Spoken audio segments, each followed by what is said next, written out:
La Edad Media. José Luis Romero. 2. La Alta Edad Media. 1. La formación de la Europa feudal. Muerto Carlomagno en 814, el vasto imperio que había conquistado pasó a manos de su hijo Ludovico Pío, pero la autoridad del nuevo príncipe distaba mucho de ser tan firme como la de su padre, y no pudo impedir que los gérmenes de disgregación que se escondían en el imperio se desarrollaran hasta sus últimas consecuencias. Por una parte, los condes tendían a adquirir cada vez mayor autonomía y, por otra, los propios hijos del emperador se mostraban impacientes por entrar en posesión de la herencia que esperaban, de modo que se sucedieron sin interrupción las guerras intestinas. Al desaparecer Ludovico Pío en 840, la guerra entre sus hijos se hizo más encarnizada aún. El mayor, Lotario, aspiraba al título imperial que sus dos hermanos, Luis y Carlos, se obstinaban en negarle porque aspiraban a no reconocer ninguna autoridad superior a la suya. Después de una batalla decisiva, se llegó a un entendimiento mediante el Tratado de Verdún, firmado en 843, por el cual se distribuían los territorios imperiales. Lotario era reconocido como emperador, pero en tales condiciones que su título no pasaba de ser puramente honorífico, y recibía los territorios de Italia y los valles de los ríos Ródano, Saona, Mosa y Rin. A Luis le correspondía la región al este del Rin, la Germania, y a Carlos la región del oeste del mismo río, que correspondía aproximadamente a la actual Francia. Así quedaron delineados los futuros reinos, de los cuales el de Lotario se disgregó pronto, en tanto que los de Carlos y Luis perduraron con propia fisonomía. En cada una de esas regiones empezaron a hacerse sentir cada vez más intensamente las fuerzas disgregatorias. Los reyes carolingios perdieron progresivamente su autoridad, debido en gran parte a su impotencia, y, en cambio, acrecentaban su poder los condes, que por diversas razones llegaron a tener en la práctica una completa autonomía. De todas esas razones, la más importante fue la aparición de nuevos invasores que asolaron la Europa occidental desde el siglo VIII y especialmente desde el IX. Los nuevos invasores fueron los musulmanes, los normandos, los eslavos y los mongoles. Los musulmanes poseían el control del mar Mediterráneo y operaban desde los territorios que poseían en el norte de África y España. Saliendo de los puertos que dominaban en esas comarcas asolaban las costas meridionales de Italia y Francia e hicieron pie en Sicilia y en algunas ciudades italianas, al tiempo que saqueaban otras e interrumpían el comercio marítimo de los pueblos cristianos con sus operaciones de piratería. Por su parte, los normandos habían llegado a constituir estados vigorosos en la cuenca del Báltico y desde allí empezaron sus incursiones de saqueo hacia el sur. Eran de origen germánico y habían permanecido en Dinamarca y Noruega mientras sus hermanos de raza se dirigían hacia el oeste y el sur. Allí habían aprendido la navegación hasta transformarse en marinos consumados, arte que practicaron combinándolo con sus aptitudes guerreras, con lo cual se transformaron en el azote de las costas de Inglaterra y Francia. Desde fines del siglo IX se instalaron en algunas regiones de esos países con carácter definitivo, en la Normandía, por ejemplo, que conquistó Rolón. Otro grupo, encabezado por Roberto Guiscardo, llegó en el siglo XI hasta Italia, donde estableció un reino que comprendía el sur de la península y la isla de Sicilia. Pero fuera de esas conquistas territoriales, la actividad de los normandos fue durante mucho tiempo la piratería, que practicaban con notable audacia, y el saqueo de las poblaciones costeras y de las orillas de los ríos. A su vez, los eslavos provenientes de la llanura rusa asolaron las zonas orientales de la Germania, algunos se establecieron luego en las cuencas de los ríos Vístula y Oudar, los que se llamarían luego polacos, otros se lijaron en Bohemia y Moravia, y otros, finalmente, se radicaron en las costas del Adriático y se los conoce con el nombre de eslavos del sur o yugoeslavos.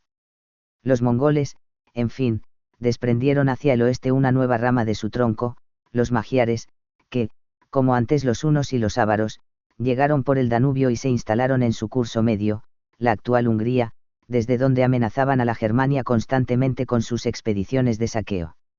El saqueo y la depredación fueron, precisamente, los rasgos característicos de estas segundas invasiones que la Europa occidental sufrió durante la Edad Media.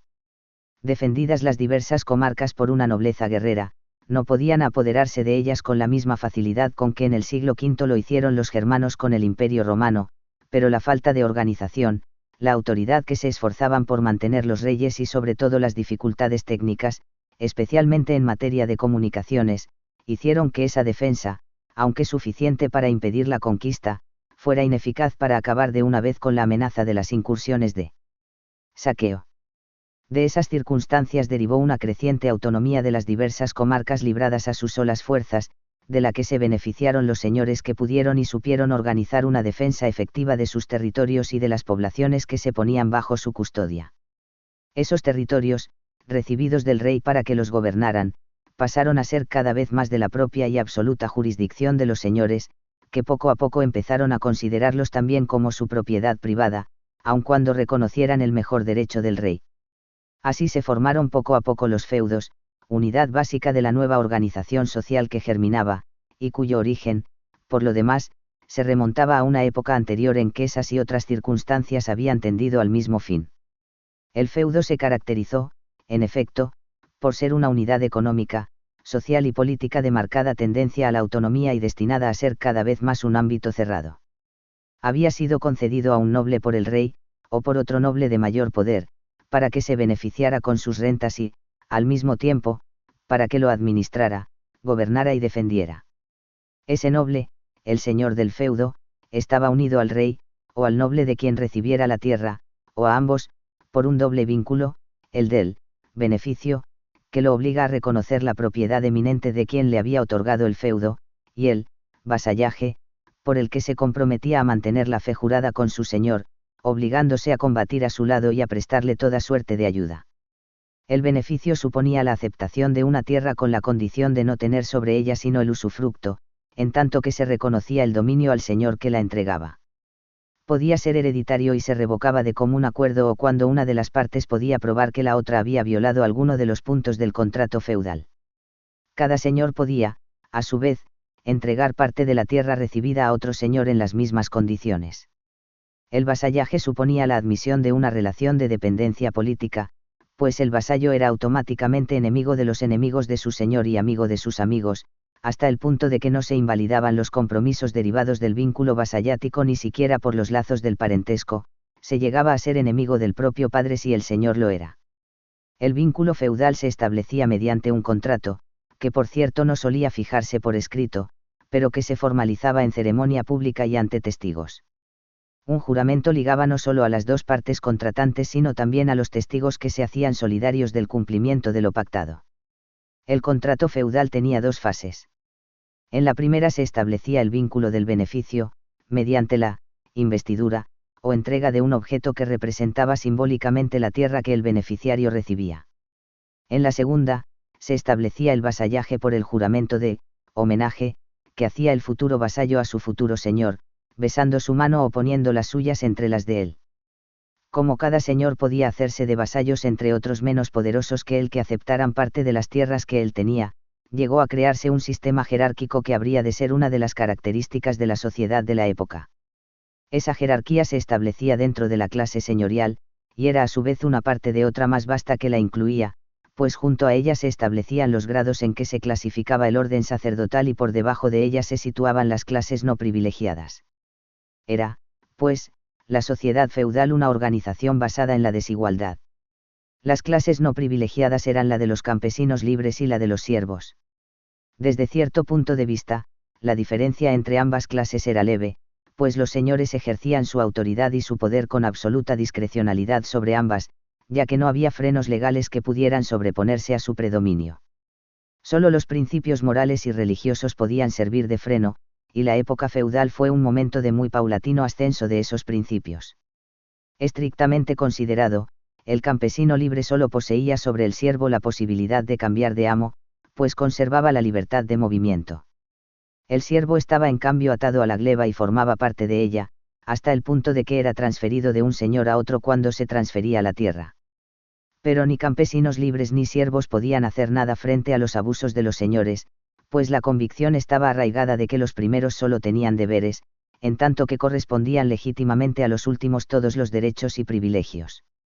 La sociedad feudal empezó a trazar los rasgos característicos de su organización en la época de los reinos romano-germánicos y del Imperio carolingio, pero sería en el transcurso del siglo IX cuando habría de adquirir su fisonomía precisa, que perduraría con pleno vigor hasta el XIII.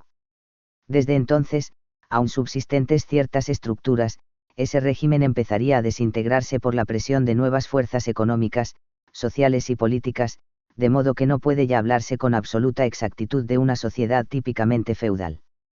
Durante ese tiempo, la historia de los reinos de la Europa occidental se caracterizó por la progresiva adecuación de su régimen interno a las fuerzas predominantes. La monarquía se debilitó considerablemente y los señores ascendieron en poder y riqueza, pero los reyes no cedieron nunca del todo, y en el fondo del cuadro de la sociedad feudal hay siempre un panorama de lucha abierta o encubierta entre la monarquía y la nobleza. En Alemania y Francia, las dinastías carolingias duraron hasta el siglo X. Los descendientes de Luis el Germánico se extinguieron en la primera en 911, cuando los grandes señores se habían fortalecido notablemente, y en particular los duques de Sajonia, Franconia, Suabia y Baviera. Uno de ellos, el de Franconia, fue elegido rey entonces, y a partir de ese momento quedó establecido que el trono germánico sería electivo. Pero en 918 fue elegido Enrique de Sajonia, y desde entonces hasta 1002 los duques sajones gobernaron el reino imponiendo a los señores por diversas vías la elección del sucesor dentro de su casa, de manera que, aunque la corona siguió siendo electiva en teoría, en la práctica resultó hereditaria. De todos los reyes sajones, Otón el Grande, 936 a 973, fue el más brillante. No solo rechazó a los invasores que asolaban las fronteras, sino que conquistó la Italia y se coronó emperador, creando el Santo Imperio Romano Germánico. Su política interior se caracterizó por sus esfuerzos hacia la consolidación del poder real conteniendo a los señores. Esta fue también la tendencia de sus sucesores, pero solo las cualidades personales de Otón pudieron asegurar algún éxito en esa política, en la que no tuvieron éxito monarcas menos vigorosos, pues más que problemas de derecho, se trataba de situaciones de hecho. Entretanto, la dinastía carolingia había declinado también en Francia hasta desaparecer al fin. En 987 los señores eligieron rey, en reemplazo del carolingio Luis V, al conde Hugo Capeto, que se había atraído la consideración de sus pares por su sostenida y eficaz defensa del territorio del norte de Francia contra los normandos. Con él se inició una dinastía destinada a perdurar durante varios siglos. Los primeros Capetos tuvieron como problema fundamental el mismo que había preocupado a los reyes y emperadores de Alemania, la sumisión de los señores y el fortalecimiento de la autoridad real. Sus éxitos fueron escasos, pero lograron al menos asegurar su predominio en sus propios feudos. Debía esperarse al siglo XIII para lograr una transformación importante en las condiciones generales del reino, tras la derrota de los Plantagenets. Por su parte, Inglaterra adquiría poco a poco una fisonomía diferente debido a las sucesivas invasiones que sufrió. Los reinos anglosajones se vieron acosados por los daneses, que pusieron pie muchas veces en la isla con distinta fortuna, pero que al fin se apoderaron de ella por obra del rey Knut de Dinamarca, que estableció, a principios del siglo XI, un poderoso imperio anglo-danés. Por un momento pareció que Eduardo el Confesor podría encaminar al reino por una senda independiente y sin influencias extranjeras, pero a su muerte el trono quedó vacante y fue disputado, conquistándolo al fin el duque Guillermo de Normandía gracias a su victoria en Hastings, 1066. El reino adquirió desde entonces una peculiar fisonomía. Mientras Europa ascendía el poder de los señores, la monarquía inglesa se establecía sobre la base de un vigoroso poder central, creado por la circunstancia de que Guillermo no debía a nadie su trono, sino que, por el contrario, había podido recompensar a sus guerreros con tierras que entregó, eso sí, con la condición de que se respetara fielmente su autoridad. Contra esta organización reaccionarían más tarde los señores, imponiendo en la primera ocasión favorable serias limitaciones a la autoridad del rey. En la península ibérica crecían entretanto los reinos de Castilla y Aragón, y se formaba el de Portugal. El reino de Castilla habíase formado por el progresivo desarrollo del pequeño reino asturleonés que se estableciera en las montañas del noreste al producirse la invasión musulmana.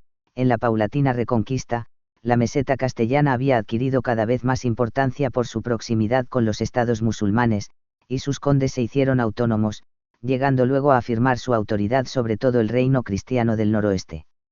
A fines del siglo XI, los cristianos habían avanzado hasta el Duero y se acercaban poco a poco hasta las orillas del Tajo. Alfonso tomó allí la ciudad de Toledo, 1085, y aunque después sus huestes fueron batidas por los almorávides que vinieron en auxilio de los musulmanes españoles, la plaza fuerte fue mantenida.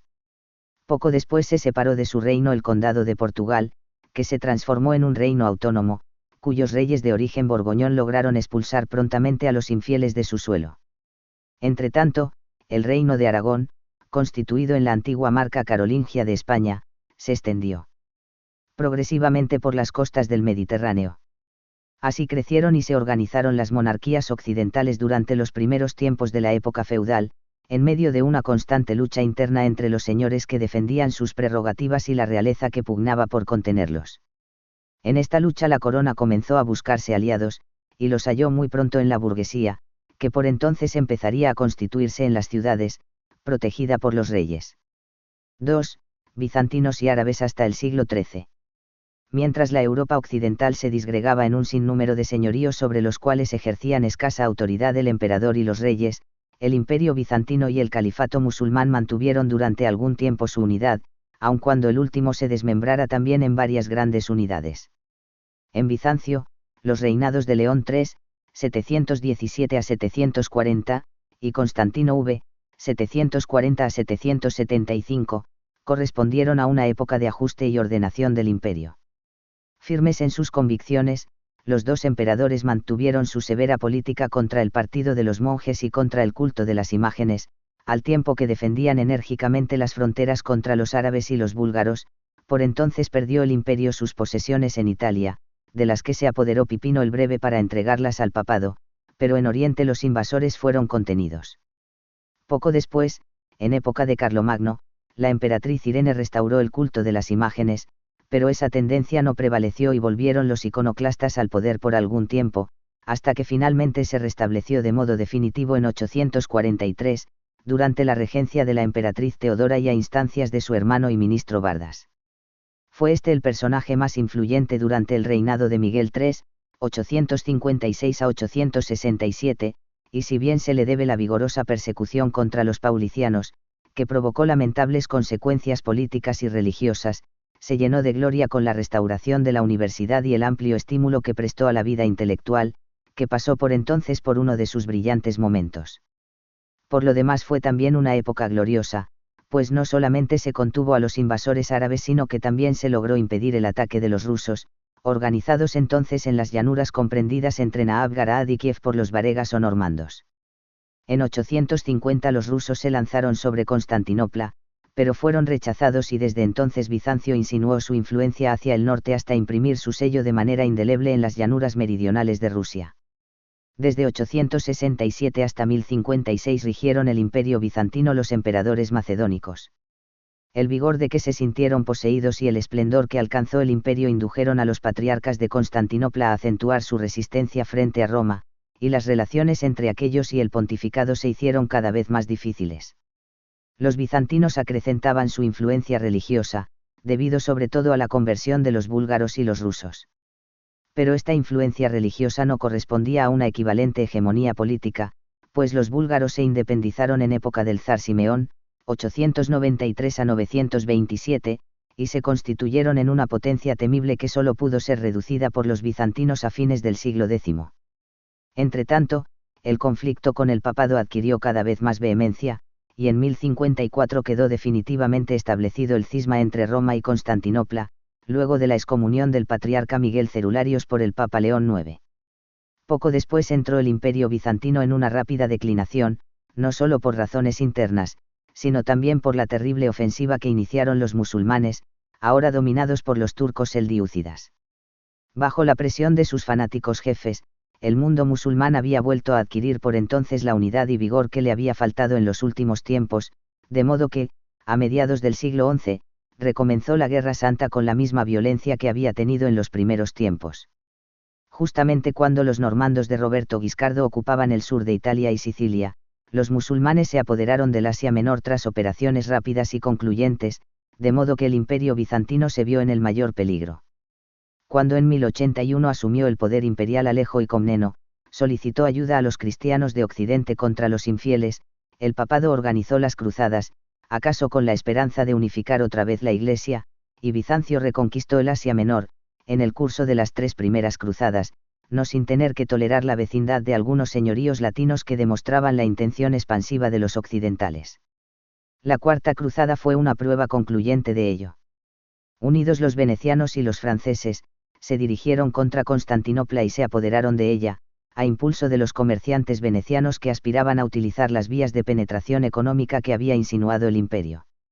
Desde 1204 hasta 1261, Constantinopla y la región europea del imperio estuvieron en poder de los emperadores latinos, en tanto que los bizantinos se instalaron en Asia Menor y, desde Nicea, su capital, buscaron la ocasión para expulsar a los usurpadores, ocasión que se mostró favorable en 1261.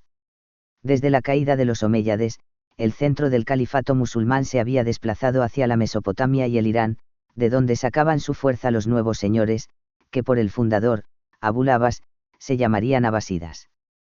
Al cabo de algún tiempo los nuevos califatos emprendieron la fundación de una nueva ciudad que debía ser la capital del vasto imperio, Bagdad, a orillas del Tigris, en la que brilló toda la grandeza y el esplendor de los poderosos autócratas y revivieron las tradiciones persas de los sasánidas. Si ese legado pudo advertirse en la literatura y las artes, no se manifestó menos en la organización del califato, que se calcó sobre las viejas costumbres persas. Contribuyeron a ello, especialmente, los funcionarios de la nueva burocracia, provenientes de las viejas familias iranias, que llegaron a crear castas hereditarias, especialmente una en cuyo beneficio se hizo hereditario el cargo de visir, con lo que buena parte del poder volvió al pueblo antiguamente sometido. El califato alcanzó su mayor esplendor en época de Haram al-Rashid, 786 a 809, pero ya entonces no alcanzaba los límites del califato omeyyade, pues España se había separado definitivamente. Quizá el propio Haram al-Rashid estimulara a su contemporáneo Carlomagno a que hostilizara a los emires musulmanes de España, pues él mismo procuraba activamente someterlos a su autoridad. Pero múltiples circunstancias contribuían a impedir la perduración de la vasta unidad territorial que constituía el califato y, como España, se apartaron de la autoridad de Bagdad el reino de Corasán, la Berbería y el Egipto. Espiritualmente unidas por el vínculo religioso, estas diversas regiones no mantuvieron relaciones de alianza o colaboración política, pues no solo predominaban en ellas grupos sociales y étnicos muy diversos, sino que, además, aun desde el punto de vista religioso estaban separadas por algunas divergencias. En efecto, la multiplicación de las sectas religiosas heterodoxas fue uno de los rasgos más curiosos del mundo musulmán durante esta época, y algunas entre ellas alcanzaron un enorme desarrollo. Sus fieles se sentían unidos por el más firme de los lazos, y lucharon con sus rivales por la conquista del poder, lográndolo cada una de ellas en diversas regiones, de modo que la hostilidad que los separaba a partir de ese momento era al mismo tiempo nacional, étnica, política y religiosa. En España, el Emirato de Córdoba alcanzó su mayor desarrollo en época de Abderramán III, 912 a 961. Hasta entonces los omeyyades españoles se habían resistido a quebrar definitivamente la unidad del califato, acaso porque esperaban conquistarlo apoyándose en su legitimidad. Pero el tiempo los convenció de la inutilidad de la espera y Abderramán III se proclamó califa en Córdoba. Por su parte, los bereberes habían logrado una gran importancia por sus operaciones navales y habían conquistado Sicilia, en tanto que el Egipto conservaba su tradicional ascendiente en el mundo musulmán. La declinación del califato de Bagdad comenzó a fines del siglo IX, por la creciente influencia que alcanzaron las fuerzas mercenarias que constituían el principal apoyo de los califas. Se veían en su guardia negros, bereberes, eslavos y, sobre todo, turcos. Estos últimos llegaron a tener una enorme gravitación, sobre todo a partir del momento en que algunas de sus ramas consiguieron hacerse fuertes en los confines orientales del mundo islámico, cerca de la India. Desde allí vinieron hacia el oeste otros grupos encabezados por los selyúcidas, que prontamente impusieron su terrible energía guerrera sobre el antiguo califato. Los selyúcidas entraron allí al promediar el siglo XI, poco después de haberse producido la disgregación del califato de Córdoba, y los turcos pasaron de la situación de mercenarios a la de amos en muy poco tiempo. En 1060 la autoridad del selyúcida Togulbreg era reconocida en Lodo el califato, así como también en Egipto y otras regiones antes separadas. A partir de entonces y hasta 1157, su autoridad fue vigorosa y se manifestó sobre Lodo en la reanudación de la Guerra Santa, gracias a la cual arrebataron a los bizantinos toda el Asia Menor, para derrotarlos definitivamente en 1071. Pero su energía era la del rudo guerrero, no la del político, de modo que el califato se extendió muy pronto en varios emiratos autónomos, Irak, Asia Menor, Siria, Egipto, cada uno de los cuales aspiró a acrecentar sus territorios a costa de los otros. De allí surgieron continuas luchas que los debilitaron y les impidieron hacer frente, unidos, a la ofensiva que desencadenaron los varones cristianos a partir de 1097, llamados por el emperador de Constantinopla Alejo Comneno.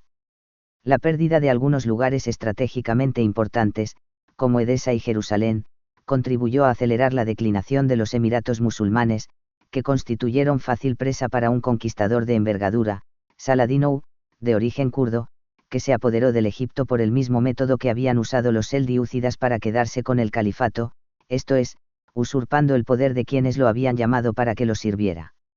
En 1174 su autoridad se extendió por el Egipto, Siria, Mesopotamia y el Yemen, y a él correspondió la misión de poner freno a la ofensiva cristiana en Oriente. A su muerte, la dinastía de los ayúbidas, que Saladino fundó, dispersó nuevamente sus estados, formándose los emiratos de Egipto, Yemen y Mesopotamia, en tanto que la Siria se dividía en 3 señoríos. Una vez más, las condiciones eran favorables para un nuevo conquistador que saldría también del tronco mongólico. 3.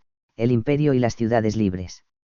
En el occidente, el Santo Imperio Romano-Germánico era hacia el siglo XI la potencia más importante. Por su extensión, y sobre todo por la posesión de Italia, parecía conservar algo de la gloria de los romanos y de Carlomagno. Pero en el fondo su fortaleza era solo aparente, pues la autoridad imperial no llegó nunca a consolidarse más allá de donde podía alcanzar temporalmente la capacidad personal de alguno de los emperadores, sobreponiéndose a los intereses locales de los señores. Esta situación se hizo particularmente grave en la primera mitad del siglo XI.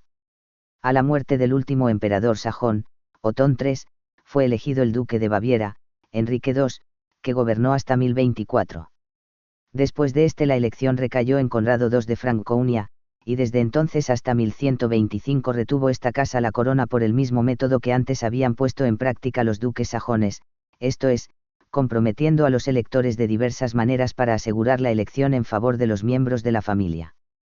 Durante la época de los emperadores francos el imperio se extendió con la anexión del reino de Arles, que comprendía la Borgoña y la Provenza, pero, en cambio, las dificultades interiores fueron terribles durante mucho tiempo debido a la larga minoridad de Enrique IV, que recibió el trono siendo un niño, en 1056. La falta de un puño enérgico y las rivalidades que estallaron alrededor de la regencia permitieron a los señores abrigar la esperanza de asegurarse una definitiva autonomía, y puede decirse que lo lograron durante algún tiempo. Pero llegado Enrique IV a la mayoría de edad, se propuso reprimir las tendencias autonomistas de sus vasallos y se suscitaron conflictos internos de mucha gravedad. Como al mismo tiempo el emperador disputó al Papa el derecho de investir a los obispos, basándose en que sólo de él podían recibir los feudos adscritos a las sillas episcopales, los señores recibieron el apoyo del pontífice, que era por entonces Gregorio VII, una de las más enérgicas personalidades que haya tenido la historia del papado y acaso el más celoso defensor de la omnipotencia de los pontífices. En el curso del conflicto entre las dos más altas potestades de Europa, Gregorio VII excomulgó al emperador y, en consecuencia, liberó a los señores del juramento de fidelidad que habían empeñado con él. La insubordinación fue entonces general, y Enrique IV, viéndose perdido, debió humillarse ante el Papa en una ceremonia pública que se celebró en el castillo de Canosa y que marcó uno de los momentos culminantes en la historia del papado. Pero Enrique IV no consideraba definitiva su derrota y, una vez que volvió a empuñar firmemente el poder, se dedicó a ajustar los resortes del imperio hasta contar con fuerzas suficientes para tomar venganza de la afrenta que había sufrido. En efecto, entró de nuevo en Italia y se lanzó contra el Papa, iniciándose un conflicto que duró largo tiempo y al que pusieron fin más adelante el emperador Enrique V y el Papa Calixto II mediante la firma del Concordato de Worms, 1122. Se establecía allí que el Papa otorgaría a los obispos la investidura canónica, pero que éstos no entrarían en posesión de los feudos adscritos a la silla episcopal sino mediante la investidura por el emperador. Con breve interrupción sucedieron a los emperadores francos los de la Casa de Suabia, de la familia de los Hohenstaufen, que ocuparon el trono desde 1137 hasta 1250. Federico Barbarroja, 1152 a 1190, fue la figura de esta dinastía que la historia recogió con caracteres más brillantes. Y, sin embargo, su reinado fue una lucha constante para afirmar su autoridad dentro y fuera de Alemania. Dentro de Alemania, los magnates se agruparon alrededor del duque de Baviera y Sajonia, Enrique el León, cuya sostenida resistencia contra el emperador llenó la historia de muchos años. Los apoyaba el Papa, deseoso de restringir la autoridad imperial, quien estimulaba al mismo tiempo a las ciudades mercantiles del norte de Italia a resistir al emperador. La polarización de las opiniones y las simpatías fue tan decidida, que se constituyeron en Alemania y en Italia dos grandes partidos, los guelfos y los gibelinos, los primeros partidarios del Papa y los segundos partidarios del emperador. Unos y otros defendieron sus opiniones con encarnizamiento, y se vio surgir la guerra civil por todas partes, movida por los odios más encarnizados. Federico consiguió sobreponerse a las dificultades en Alemania, y aún al principio pudo aplastar la rebelión de las ciudades italianas. Pero luego éstas se unieron bajo la inspiración del papado formando la Liga Lombarda, y en una acción decisiva Federico Barbarroja fue derrotado en Legnano, 1176. Tuvo entonces que reconocerles a las ciudades mercantiles ciertas libertades, aun afirmando teóricamente su autoridad política, gracias a la cual, por cierto, pudieron las poderosas y pujantes ciudades italianas alcanzar un extraordinario brillo por su riqueza. Federico Barbarroja acariciaba desde antiguo el deseo de marchar a Tierra Santa para luchar con los infieles. Su propósito pareció cumplirse cuando emprendió el largo camino de consuno con Felipe Augusto y Ricardo Corazón de León, pero el emperador murió en Asia Menor sin llegar a su destino, y su recuerdo quedó, por cierto, grabado en la memoria de su pueblo, que imaginó que algún día habría de regresar para asegurar la paz en el conturbado imperio. Enrique V, que sucedió a Federico Barbarroja, anexó al imperio el reino normando de las dos Sicilias, de modo que desde entonces el papado se sintió doblemente amenazado, por el norte y el sur, por los Hohenstaufen. Esa situación no podía sino acrecentar las hostilidades entre guelfos y gibelinos, situación que se agravó aún más cuando llegó al trono real de las dos Sicilias Federico Hohenstaufen, el futuro Federico II, que se manifestó como un monarca libre de prejuicios, autoritario, tolerante en materia de ideas y celoso de su autoridad frente al pontificado. Más aún habría de agravarse cuando Federico recogiera la corona imperial, 1197, y la lucha fue en efecto, desde entonces, violenta y despiadada. El emperador fue excomulgado, y dio pruebas de su temperamento organizando una cruzada contra la voluntad del papado y cuyo final habría de ser una transacción con los musulmanes. El papado sublevó contra Federico II las ciudades guelfas y trató de entorpecer de todas maneras su acción. Pero su triunfo se vio retrasado, dada la energía de Federico, hasta que se produjo su muerte en 1250. Entonces sí pudo el papado recoger los frutos de su tenaz oposición a los Hohenstaufen. La corona imperial quedó vacante durante un largo periodo, llamado el Gran Interregno Alemán, y el reino de las dos Sicilias fue otorgado a un príncipe francés que tras algunas luchas logró asentarse definitivamente en él. El imperio no debía levantar cabeza tras esta catástrofe, y la autoridad unificadora no debía volver a ejercerse sino de manera muy ineficaz. El interregno alemán facilitó el desarrollo de las ciudades libres en Italia y Alemania. Pero muchas de ellas estaban ya en proceso de rápido crecimiento, y el fenómeno de concentración urbana se advertía en otros lugares de Europa. Hay una historia de las ciudades que se inserta en el desarrollo del orden feudal hasta que se apartan de él para oponérsele y contribuir eficazmente a su crisis. Fueron especialmente las expediciones que comenzaron en las postrimerías del siglo XI las que estimularon el desarrollo de la actividad específica de las ciudades, esto es, el comercio y las manufacturas.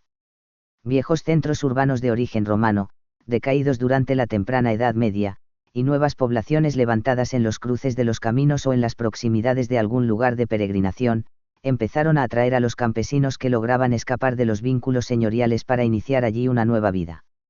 Generalmente bajo la protección de algún señor, pero sobre todo con el apoyo de la monarquía, las ciudades empezaron a crecer en importancia a medida que crecía su población y se desarrollaban en ellas la artesanía y el comercio.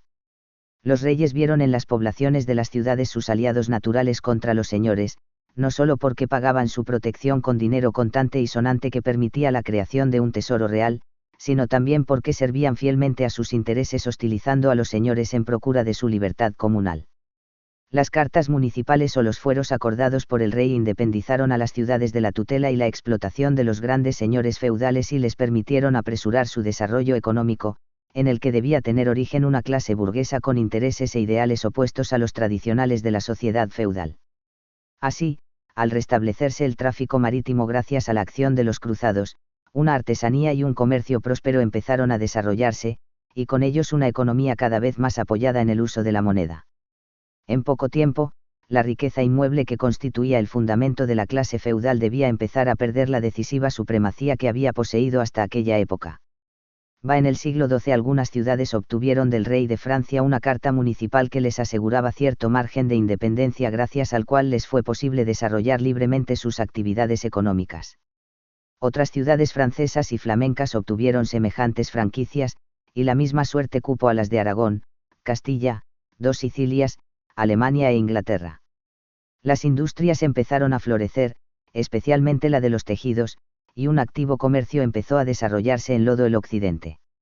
Venecia, Génova, Florencia, Amalfi y Pisa, en Italia, Lübeck, Hamburgo y Colonia, en Alemania, Gante, Brujas y Malinas, en los Países Bajos, y tantas otras adquirieron un rápido esplendor gracias al intenso movimiento comercial que se desarrolló entre ellas.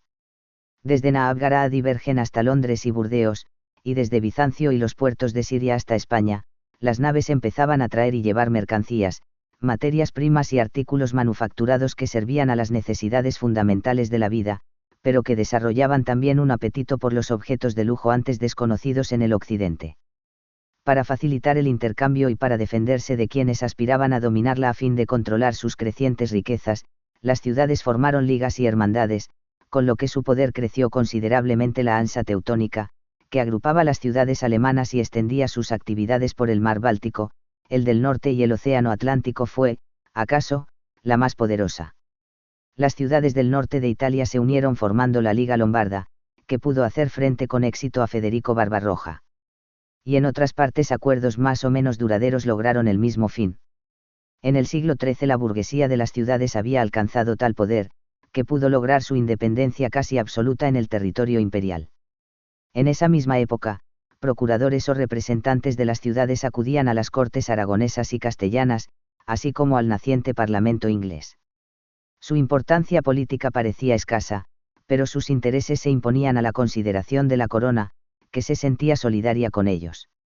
Los grandes grupos económicos organizaron su intercambio sobre la base de importantes casas bancarias, y las operaciones militares dependieron muchas veces de los apoyos que podían prestarles los nuevos detentadores de la riqueza. Ya no bastaba poseer tierras, porque había muchos que poseían importantes cantidades de oro. La organización de la sociedad feudal empezaba a conmoverse en su base, y en el transcurso de la Baja Edad Media las ciudades pondrían de manifiesto su creciente fuerza. 4. Los reinos feudales. Fuera del Santo Imperio Romano-Germánico, los reinos que no reconocían la autoridad imperial manifestaron en su desarrollo caracteres análogos a los de aquel. La clase señorial afirmó su posición predominante en Francia, Inglaterra, Castilla, Aragón, Portugal y dos Sicilias, aunque no sin tener que luchar con los reyes, que nunca abandonaron la defensa de ciertas prerrogativas. Y si hasta las cruzadas los grandes feudales predominaron inequívocamente, a partir del siglo XIII su estrella empezó a declinar y habría de verse el progresivo y vigoroso ascenso de la monarquía. En Francia, el forcejeo entre el rey y la nobleza asumió cierta gravedad a partir de mediados del siglo XII. El rey Luis VII vio alzarse contra él a uno de los señores más poderosos, el conde de Anjou Enrique Plantagenet, que poco después recibió la corona de Inglaterra, 1154. La guerra, ahora conflicto entre dos reinos además de conflicto feudal, habría de durar largo tiempo y alcanzó una gran violencia con los sucesores de quienes la habían iniciado. Ricardo Corazón de León, rey de Inglaterra, y Felipe Augusto, rey de Francia, se mantuvieron en sostenida hostilidad, excepto durante el periodo de tregua que concertaron para concurrir a la Tercera Cruzada. Y cuando Juan sin tierra sucedió a Ricardo, el conflicto llegó a su punto culminante, pues se aliaron con el rey de Inglaterra numerosos señores de los Países Bajos y del norte de Francia y el emperador de Alemania. Sin embargo, Felipe Augusto logró derrotarlos en la batalla de Bouvines, 1214, y la situación cambió desde entonces, en parte por las dificultades que comenzaron a aparecer para los reyes ingleses y en parte por la actividad demostrada por Luis VIII de Francia, que consiguió arrebatar a su rival vastas extensiones en el sur de Francia. Felipe Augusto habíase preocupado también de encontrar aliados contra los señores feudales, y favoreció a las nacientes burguesías de las ciudades protegiéndolas contra ellos, aunque solo con la intención de allegar recursos para sus necesidades militares. Sus medios le permitieron afrontar la lucha con éxito, y su sucesor acentuó la ventaja obtenida por los franceses. Así encontró planteada la situación Luis IX, luego San Luis, que llegó al trono en 1226. Luis IX tenía puestos los ojos en las empresas religiosas y organizó 2 cruzadas, sin embargo, celoso de los intereses del reino, no abandonó la lucha contra Enrique III, entonces rey de Inglaterra. Guiado por un propósito piadoso y aprovechando la posición ventajosa en que se hallaba, Luis IX ofreció la paz a Inglaterra y la concluyó con la firma del Tratado de París en 1258. Se convino entonces en que los Plantagenets perdían sus posesiones en el oeste de Francia, pero conservaban las del sur, que pertenecían a su señorío tradicional. Ese tratado, que tantas inquietudes suscitó en Inglaterra, proporcionó en cambio a Luis IX un notable prestigio en la cristiandad. En Inglaterra, la conquista del reino por Guillermo, duque de Normandía, en 1066, creó una situación de definido predominio de la corona, cuya autoridad no solo era expresamente reconocida por los nuevos señores sino que se ejercía además por los funcionarios del rey. Con el tiempo, y a medida que la nobleza se sintió firme en el trono, esa situación habría de variar. Los Plantagenets, que obtuvieron el poder a mediados del siglo XII, procuraron conservar su autoridad y aún puede decirse que Enrique II, primer rey de la dinastía, lo consiguió. Pero desde entonces, la preferente atención que los reyes prestaban a sus feudos franceses y el curso desgraciado que la guerra tuvo para ellos después de Bouvines estimularon a los señores en la lucha por la defensa y el acrecentamiento de sus privilegios. Al año siguiente de la derrota de Bouvines, Juan sin Tierra, cuya autoridad había quedado ya disminuida poco antes por su humillación frente al Papa Inocencio III, debió aceptar las enérgicas exigencias de sus vasallos para que firmara la Carta Magna de las Libertades de Inglaterra, documento que establecía una serie de garantías contra la autoridad de los reyes. Desde entonces la monarquía vio crecer el poder de los señores, y cada vez que Enrique III quiso violar las prescripciones de la Carta Magna debió soportar la recia hostilidad de los varones, que concluyeron con forzarlo a aceptar nuevas obligaciones, como la de reunir periódicamente un parlamento que habría de ser la base de esa institución, más tarde establecida con carácter permanente.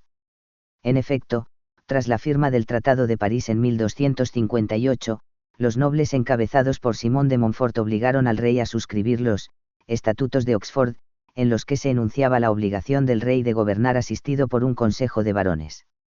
Más tarde, Enrique intentó sustraerse al cumplimiento de los estatutos y fue combatido y tomado prisionero, situación a la que puso luego fin el príncipe Eduardo, más tarde Eduardo I, reponiendo a su padre en el trono pero conservando los compromisos contraídos. Mientras tanto, la principal preocupación de los reinos de Portugal, Castilla y Aragón era la lucha contra los musulmanes. A partir del siglo XI la situación parecía tornarse favorable a los cristianos, pues el califato de Córdoba se había disgregado en 1031 y los reinos de Taifa carecían de la fuerza necesaria para contener el ímpetu de la conquista. Gracias a esa circunstancia Alfonso VI de Castilla había podido apoderarse de Toledo en tanto que portugueses y aragoneses avanzaban hacia el sur por las costas del Atlántico y el Mediterráneo respectivamente. Fue entonces cuando los reinos de Taifa llamaron en su auxilio sucesivamente a los almorávides y a los almohades, que derrotaron a los castellanos en Zalaca, 1086, y en Alarcos, 1195. Pero para esta última fecha Alfonso Enríquez había logrado desalojar a los musulmanes de Portugal y los aragoneses habían conquistado Zaragoza y unificado el condado de Barcelona y el reino de Aragón, extendiéndose cada vez más hacia el sur. La situación de la península viró decisivamente en favor de los cristianos en el curso del siglo XIII. Alfonso VIII de Castilla derrotó a los musulmanes en las Navas de Tolosa, 1212, encerrándolos en Andalucía, y Jaime I de Aragón se apoderó de las Islas Baleares y de la ciudad de Valencia. Fue fácil poco después para Fernando III de Castilla arrebatarles buena parte de sus tierras y dejarlos reducidos al reino de Granada. Entretanto, los reinos ibéricos habían conocido algunas de las dificultades sociales y políticas de los otros reinos europeos. Si los singulares caracteres de la lucha contra los musulmanes ofrecieron a la nobleza castellana ocasiones sobradas para satisfacer sus ambiciones y contuvieron al mismo tiempo todo afán de los reyes de someterlos excesivamente, en Aragón, los señores consiguieron arrancar a los reyes el privilegio general, que les aseguraba una situación predominante. Allí habían adquirido también gran importancia algunas ciudades mercantiles, como Zaragoza y Barcelona, en las que crecía poco a poco una burguesía de extraordinaria fuerza expansiva, que impulsó y siguió a la monarquía en sus aventuras transmarinas. Así adquirió Aragón una notable gravitación en el mundo mediterráneo. Entretanto, el reino de las dos Sicilias cobraba poco a poco una gran importancia por su situación excepcional. Fundado por los normandos en el siglo XI, aprovechó rápidamente la reanudación del comercio mediterráneo y sus puertos desarrollaron una intensa actividad como intermediarios entre el Oriente y el Occidente. En el siglo XII el reino pasó a manos de los Hohenstaufen, y allí brilló Federico II, que realizó el primer ensayo de monarquía autocrática, anticipándose a la dirección que pronto imprimirían a su política los demás monarcas europeos. Pero la hostilidad del papado puso en un trance difícil al reino, que fue arrebatado a la dinastía suaba por la acción decisiva de los papas, para ser entregado a Carlos de Anjou, hermano de Luis IX de Francia. Desde entonces el reino habría de entrar en una abierta competencia con los aragoneses, que condujo a una larga guerra por el dominio marítimo del Mediterráneo occidental. Pero ¿acaso todo el proceso interno de estos reinos, como del Santo Imperio Romano-Germánico y las ciudades libres, no pueda entenderse bien sin recordar que este periodo corresponde al desarrollo de las expediciones emprendidas contra los musulmanes de Oriente y que se conocen con el nombre de cruzadas? Así, como es necesario recordar que al proceso político ya descrito acompaña el proceso económico y social reseñado al hablar de la formación de la sociedad feudal, es también necesario recordar que muchas de sus circunstancias están en estrecha relación con las guerras en países remotos que tan profundas consecuencias había de tener en todos los aspectos de la vida occidental. 5. La Iglesia y las cruzadas. Durante el transcurso de la Alta Edad Media, y a medida que se acentuaba el regionalismo feudal, la autoridad de los papas romanos creció y se afirmó decididamente. En una Europa que guardaba fervorosamente el recuerdo del Imperio Romano y que, sin embargo, se resistía a congregarse en uno nuevo, pues el Santo Imperio Romano-Germánico no extendía su influencia fuera de Alemania e Italia, el papado representaba un vínculo espiritual que satisfacía la concepción universalista predominante sin imponer una relación de dependencia política. Poco a poco, durante la temprana Edad Media, los obispos habían reconocido la autoridad pontificia, especialmente en la Europa occidental, donde no se oponía a la autoridad del Papa otra que pudiera alegar títulos semejantes, como ocurría, en cambio, con los patriarcas de Jerusalén, Alejandría o Constantinopla. Y desde la época en que los carolingios admitieron la coronación por el pontífice y le otorgaron un estado territorial, su autoridad no hizo sino crecer y afirmarse. Por su prestigio espiritual, por la vasta red que significaba la organización eclesiástica y particularmente las órdenes regulares, y por el ascendiente que le proporcionó la lucha contra el infiel, el papado alcanzó una influencia decisiva en todas las capas sociales de la sociedad occidental. El siglo XI constituye en la historia del papado un periodo de singular importancia. Si bien es cierto que el cisma de Oriente disminuyó la extensión de la autoridad del papado, en el Occidente se vio robustecida por su actitud resuelta. Poco después de producido, en 1059, un sínodo acordó establecer un nuevo sistema para la elección pontifical, mediante el voto secreto de la alta jerarquía eclesiástica, con el objeto de que la Iglesia se liberara de las influencias que el poder político ejercía en esas circunstancias. Esa decisión fue tomada bajo la influencia del monje Hildebrando y durante el pontificado de Nicolás II. No mucho tiempo después, en 1073, Hildebrando fue elegido papa con el nombre de Gregorio VII, y su gobierno se caracterizó por la obstinada energía con que defendió la supremacía del papado frente al poder civil y a la resolución con que emprendió la reforma interior de la Iglesia. En el primer aspecto, no solo excomulgó al rey Felipe de Francia, sino que se opuso categóricamente al emperador Enrique IV obligándolo finalmente a someterse en Canosa. En el segundo estableció el celibato, y procuró combatir la simonía, estableciendo severas normas con respecto a la investidura de los obispos. Gracias a todo ello, la autoridad del papado fue por entonces la más firmemente orientada de la Europa occidental. Precisamente entonces fue cuando el emperador de Bizancio, pese al enfriamiento de las relaciones con Roma que siguió al cisma, recurrió al Papa en procura de auxilio contra el peligro musulmán. Su pedido no fue escuchado entonces, pero más tarde, como se repitiera, pareció al Papa Urbano II que le convenía al pontificado desde todo punto de vista acceder al ruego de los bizantinos. No solo podía esperarse el retorno de la Iglesia de Oriente a la autoridad de Roma, sino que cualquier acción combinada de los cristianos en defensa del Santo Sepulcro ofrecía al papado la ocasión de ejercitar su autoridad universal por encima de la del emperador y los reyes. Estos motivos, unidos al sentimiento de estupor que causó en Occidente la noticia de la caída de Jerusalén en poder de los infieles, movieron al papado a predicar la organización de una expedición a Tierra Santa. Muchas otras circunstancias, como el terror de las invasiones y el espanto que producía el milenario, habían creado una atmósfera favorable por la generalización de un exaltado sentimiento religioso. Urbano II, solicitado por el emperador Alejo Comneno, convocó en Clermont un concilio que se reunió en 1095 con la presencia no solo de altas dignidades eclesiásticas sino también de importantes señores laicos. El Papa predicó la cruzada, esto es, la lucha de los soldados de Cristo contra los infieles en favor de la fe, y convocó a pobres y ricos para que se alistaran en las filas de los defensores del Santo Sepulcro. La exaltación fue general. Antes de que los caballeros se organizaran para marchar hacia Tierra Santa, una multitud de personas de humilde condición se lanzó en caravana, a las órdenes de un monje, Pedro el Ermitaño, en busca de una muerte segura que debía depararles la salvación eterna. Cruzando toda Europa, la heterogénea caravana, sin armas ni bagajes, llegó hasta Constantinopla, después de dejar la huella de su paso por las diversas comarcas que atravesaron saqueándolas para alimentarse y descansar. Una vez allí, el emperador de Bizancio, atemorizado por aquella oleada humana, se apresuró a facilitar el cruce del estrecho para que cuanto antes llegara a tierra de infieles, donde, por cierto, fue aniquilada casi enseguida por las disciplinadas huestes musulmanas. Entretanto, los caballeros habían terminado su preparación, y, por diversos caminos, se dirigieron a Tierra Santa los normandos del sur de Italia, los franceses del sur y del norte separadamente y los alemanes y flamencos. En 1097 llegaron al Asia Menor y se apoderaron de Nicea, después de lo cual vencieron a los turcos en la batalla de Dorilea, con lo que quedaron dueños del Asia Menor. Entonces emprendieron la marcha hacia el sur y afrontaron múltiples dificultades frente a Antioquía, de la que se apoderaron finalmente, de modo que en 1099 pudieron dirigirse hacia Jerusalén, a la que consiguieron tomar poco después.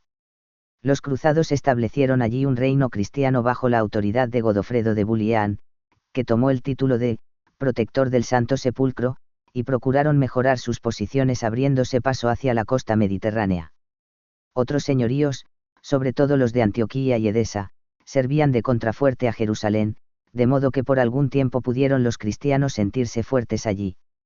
Un torrente de aventureros y mercaderes comenzó a llegar luego tras las huellas de los cruzados, y a principios del siglo XII las rutas del comercio mediterráneo empezaron a abrirse por entre las barreras que los musulmanes habían establecido.